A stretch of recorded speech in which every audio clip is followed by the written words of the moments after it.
100 साल की सास। अरे मम्मी जी, थोड़ा उम्र के हिसाब से काम किया करो। कहीं कुछ हो गया तो लोग बोलेंगे बहू ने बूढ़ी सास का ध्यान नहीं रखा। बहू, तुम भी थोड़ा कम और धीरे बोला करो। कहीं चिल्लाते हुए कभी कुछ हो गया तो वही लोग बोलेंगे 100 साल की सास भली चंगी बैठी है और बहू बेचारी चलती बनी। वैसे मम्मी जी, दादी बिल्कुल ठीक बोल रही हैं। हैं? क्या ठीक बोल रही है? वो जो कुछ भी बोले वो सास है, पर तुम क्यों बोल रही हो? बहू होकर सास से जुबान लड़ाओगी क्या? ऐसा बोलते हुए निर्मला को धसका उठ जाता है। कहा था ना, मत चिल्ला मत चिल्ला। तुझे बिना सास और बहू से जुबान लड़ाए बिना शांति नहीं मिलती। अरे माँ, दादी की बात सुन लिया करो, तुम्हारे भले के लिए बोलती है ना।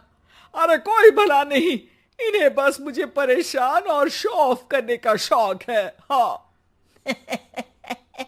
चल झूठी।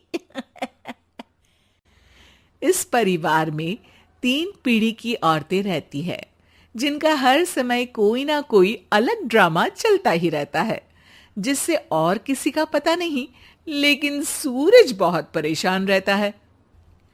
माँ, पियाली और दादी, आप तीनों के पास एक दूसरे को सास बहू वाले ताने देने के अलावा कुछ काम हो या नहीं, पर मेरे पास जरूर है।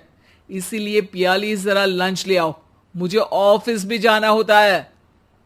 इस पर पियाली सूरज को लंच देती है और वो ऑफिस चला जाता है, जिसके बाद तीनों एक बार फिर अपनी बातों या कह लो कि नोक-झोंक में लग जाती हैं। इसी में दिन बीत जाता है। रात को सूरज के साथ उसके दोस्त भी खाने पर आते हैं। पियाली, मेरे कुछ दोस्त आए हैं। सॉरी, अचानक प्लान बना तो बता नहीं पाया। तुम जल्दी से डिनर बना दो ना। अरे वाह रे आलसी माँ की आलसी बेटी, पहले बिना बताए दोस्तों को घर ले आओ, फिर बोलो जल्दी से डिनर बना दो। इतनी जल्दी है तो खुद बना लो। अरे माता, सब बाद में दिखा देना, अभी खाना बना दो ना प्लीज। ऐसा बोल के सूरज दोस्तों के पास जाकर बैठ जाता है और पियाली डिनर की टेंशन में अपनी सास के पास पहुंच जाती है, जो अपने कमरे में आराम कर रही होती है। मम्मी, सूरज अचानक दोस्तों को घर ले आए हैं, क्या करूं अब?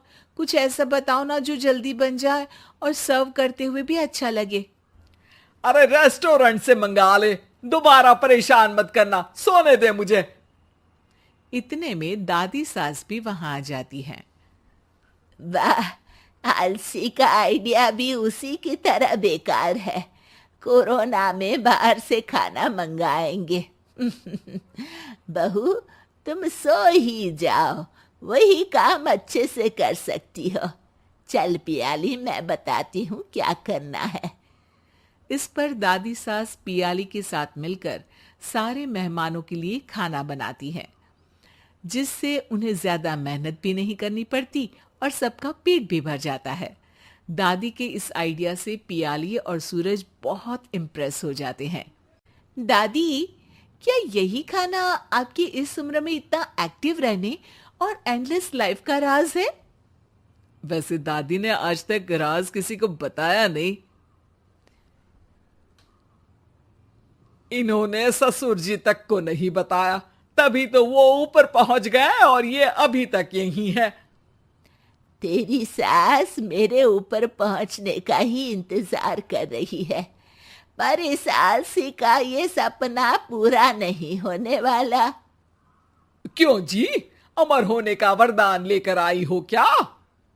अमर का पता नहीं, पर लगता है तुझसे लंबा जरूर जी लूंगी। इससे पहले कि दोनों सास बहू में कोई बहस शुरू होती, पियाली बीच में बोल पड़ती है। ठीक है, आप दोनों लड़ क्यों रही हैं? हम तो चाहते हैं कि आप दोनों हमारे साथ हमेशा रहें।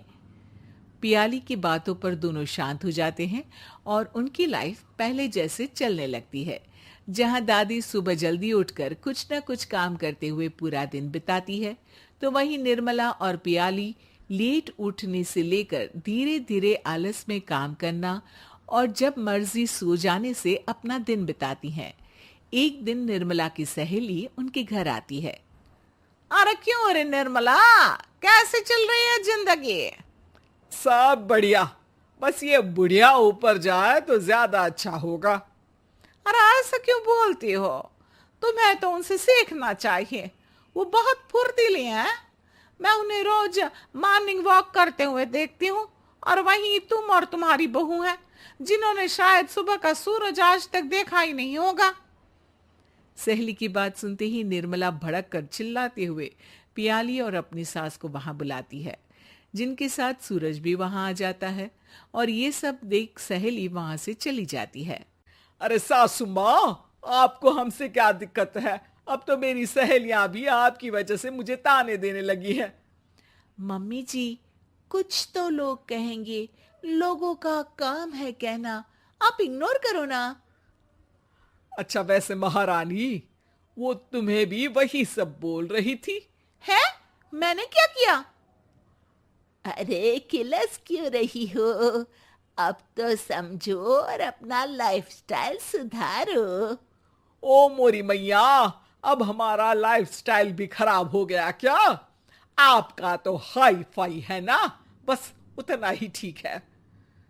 तुम लोग हमेशा पूछते हो ना कि मेरी इस उम्र और अभी भी इतने एक्टिव रहने का राज क्या है, तो वो ये लाइफ स्टाइल ही है जिसे हाई फाई नहीं पर सिंपल कहते हैं। दादी, अब कहना क्या चाहती हो? यही कि मैंने अपनी जिंदगी में बहुत किताबें पढ़ी हैं, जिनमें एक किताब से मुझे ये समझ में आया कि हम कितने गलत तरीके से जिंदगी जीते हैं। उसी के बाद मैंने एक अच्छे जीवन के लिए इकिगाई रूल अपनाया, जिसका मकसद तो सिर्फ अच्छा जीवन जीना था। इतना लंबा कैसे जी गई मुझे खुद अचंभा होता है। ओह, तो मतलब आप मुझे परेशान नहीं करती थी? वो तो आप करती हैं। वैसे ये इकिगाई क्या है? थोड़ी रिसर्च खुद भी कर लो आलसियों, सब मैं ही बता दूं क्या?